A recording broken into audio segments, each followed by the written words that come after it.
Hi everyone, my name is Alexander Zalivako, and I'm the founder of From A to Z law firm. One of the areas of our expertise are sanctions, and in a series of presentations called Sanctions 360 Degrees, we will look into major sanctions economic regimes and the way they affect the lives of private individuals and corporations. Thank you very much for watching. We will expand with this presentation the geographical scope of our series, Sanctions 360 to Belarus, with a view to give the overall perspective on those sanctions which are in place with respect to the country, the historical background, the rationale, and the scope of the sanctions program. And we will do so, as we typically do, by way of looking at the historical and political roots with a view to better understand the current sanctions in place.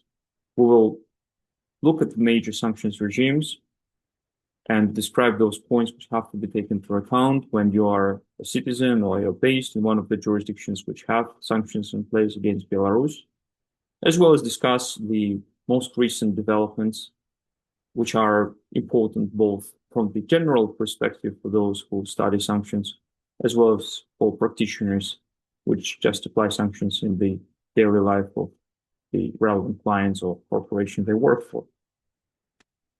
By looking at the map and taking a very high helicopter view on the history of Belarus, one can see that it's a country which really lies at the intersection of the two major blocs competing for power in Europe, being Russia or any of its predecessors, and then the European Union or any major European powers. We can see that Belarus has a large border with Russia, but equally very large border with Ukraine, as well as with Poland and the Baltic states.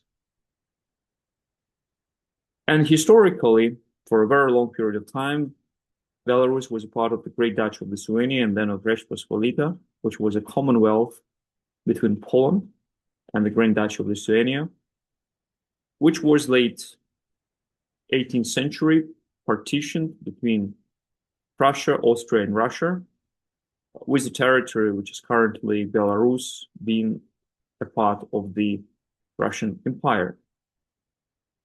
But this is not the matter just of 200 years ago, which has no relevance to day-to-day life of the people today. As late as 1939, so just immediately before the Second World War, the western part of Belarus, at that time a part of Poland, was attached to the country due to the agreement between Soviet Union and Nazi Germany.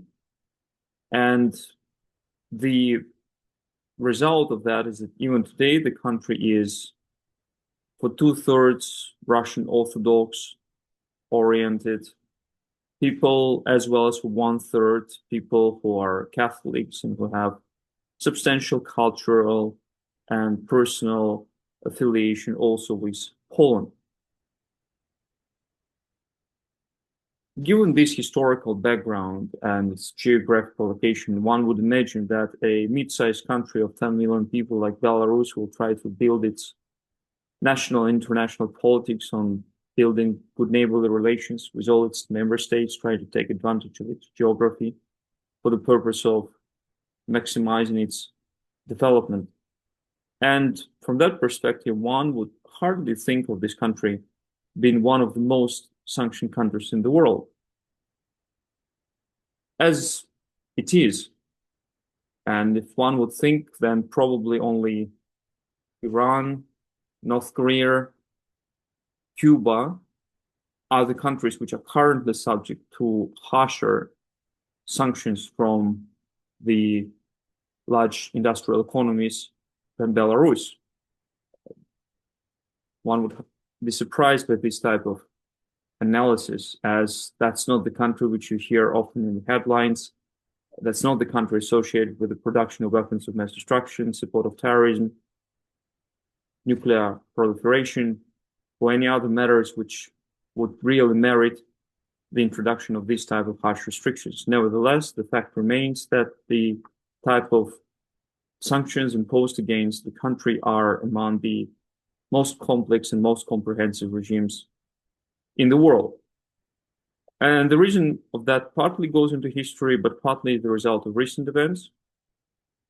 The historical background is that since 1994, meaning for 32 years by now, Belarus is ruled by one person, Alexander Lukashenko, who himself described himself as being the last dictator of Europe, which, wherever this phrase is coming from, is a summary of the attitude of the president towards the political opposition in the country, which has always been violently suppressed.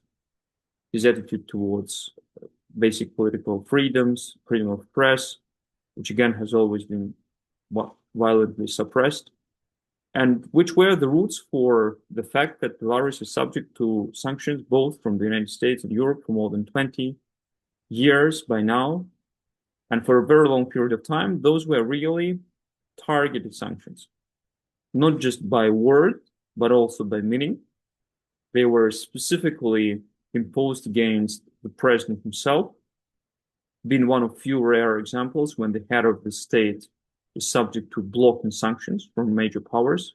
President Lukashenko is subject to these blocking sanctions for more than 20 years by now, as well as his closest allies. The sanctions were not targeting the Belarusian economy as such, and even less so the lives and relationships of common Belarusians, which one would understand given the close proximity of the country, both historically and culturally, to what is now a part of the European Union. The situation changed with two events. One were the elections in August 2020, which were followed by even more violent repressions against the persons and their supporters who tried to challenge President Lukashenko during those elections. To describe the scale of repressions, it would be sufficient to say that approximately 800,000 to 900,000 people, which in the context of a 10 million country is close to 10% of the entire population, exited the country following those repressions.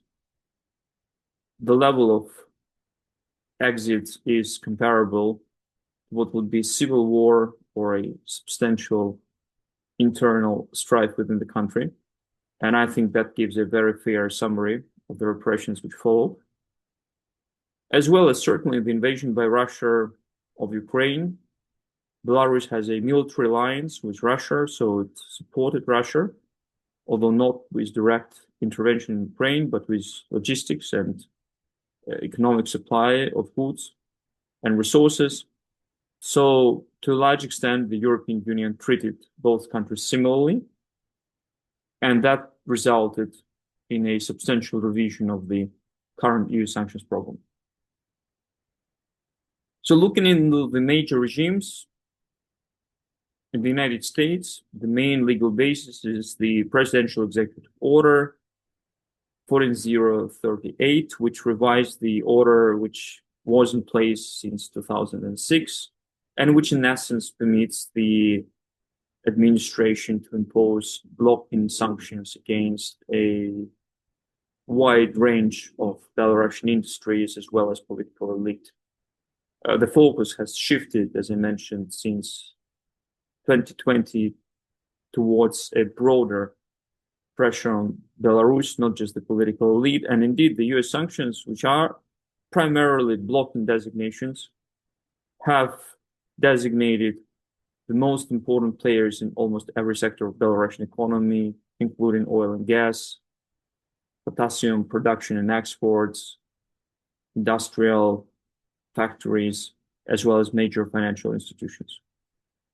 US sanctions against Belarus, as is typical, are primarily blocking sanctions. So to the extent a relevant person or company is designated, then all the assets of this company and of any of its subsidiaries are subject to blocking sanctions within the jurisdiction of the United States, and a person dealing with any of them is subject to the risk of secondary sanctions, which to a very large extent blocks the participation of these companies in any international trade, which was a very substantial blow against the background that Belarus had quite tight relationships, not just with Russia, but also with the European Union countries, primarily its neighbors, Germany, Poland, and the Baltic states.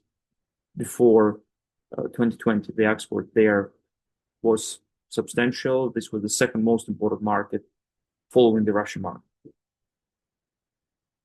European Union sanctions are more complex and certainly more detailed, and the reason for that, again, is quite clear. Whereas the trade between Belarus and the United States is practically zero, the European Union was the second most important trading partner, taking into account the trade between Belarus and all the EU member states. So there was much to lose on both sides. Nevertheless, to summarize, currently, in addition to the extensive blocking sanctions and the designation, similar to the United States, of the major enterprises from almost any sector of the Belarusian economy, there are very comprehensive sectoral sanctions in place, which affect every Belarusian and every European dealing with Belarus. They relate to transportation. In essence, there is no air connection between Belarus and the European Union by now for almost 5 years. It relates to banking sector, access to capital. It relates to as simple things as the export of so-called luxury goods, which can go as far as simple, for example, photo cameras or cars or personal vehicles.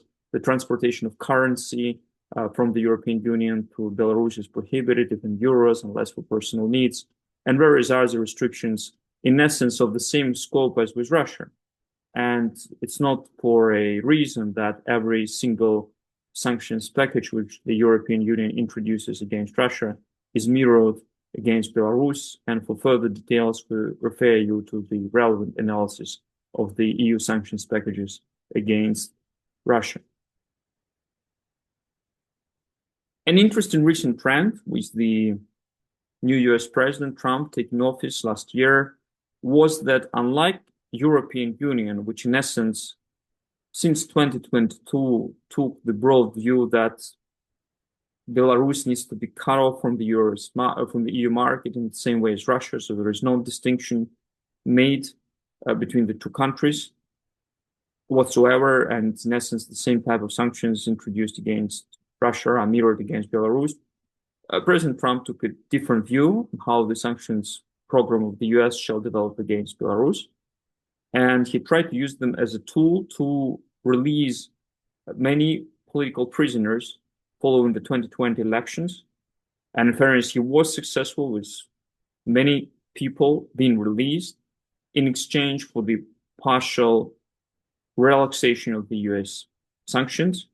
And we recently saw a few of them. All of them follow the same pattern. The US OFAC issues a general license, which on the one hand does not deblock the assets which are already blocked, but on the other hand permits all type of transactions with the relevant blocked entities. And out of those entities, the most noteworthy are certainly the national air carrier of Belarus, Belavia, but also the major and the most important exporters of key local export commodity, being Belarus Kali and the other two notable producers of the fertilizers, and the recently added to them development banks and their affiliates were again relieved from the application of the US sanction in exchange for the release of political prisoners by the current regime. So we see there's a noteworthy trend where a divergence between the EU and the US approach is noteworthy, and we see the US approach towards its sanctions program as a bargaining tool to achieve, which in this case was certainly a very, very important release of political prisoners. Thank you very much for watching. I trust that you found this presentation useful, and I hope to see you during my next presentation.